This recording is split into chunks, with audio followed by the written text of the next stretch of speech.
എൻ്റെ പ്രിയപ്പെട്ടവരെ, എന്തൊക്കെ ഗുസ്തി കാണിച്ചാലും നമ്മളിവിടെ നിൽക്കാൻ പോകുന്നില്ല. അത് നമ്മളങ്ങ് ഉൾക്കൊള്ളുക.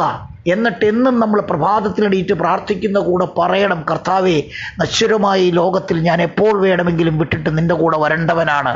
ആ സമയം എനിക്ക് പതറിച്ചയുണ്ടാകാതെ നിന്നിൽ നിന്ന് അകന്നു പോകാതെ എന്നെ സംരക്ഷിക്കണമേ. അതിനുള്ള ശക്തി തരണമേ.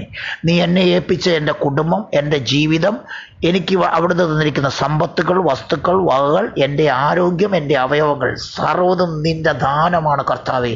അതിനെ കേടുകൂടാതെ സംരക്ഷിക്കുവാൻ അവിടുന്ന് എന്നെ അവിടുത്തെ കൃപയാൽ അനുവദിക്കണമേ. എൻ്റെ ശക്തിയിലും എൻ്റെ കഴിവിലും എൻ്റെ മഹത്വത്തിലും എൻ്റെ പണത്തിലുമാകാതെ നിൻ്റെ ദയയാലും നിൻ്റെ കരുണയാലും നീ എന്നിൽ നിക്ഷേപിച്ചതും എനിക്ക് തന്നതുമായി എല്ലാത്തിനെയും നീ സംരക്ഷിക്കണമേ. നീ എപ്പോൾ ആ സംരക്ഷണം നിർത്തി തിരിച്ചു വിളിക്കുന്നോ അന്ന് പതറിച്ചയും ഇടർച്ചയുമില്ലാതെ നിൻ്റെ കൂടെ വരുവാൻ തക്കവണ്ണം ഒരുക്കത്താൽ എന്നെ നയിക്കണമേ കർത്താവേ.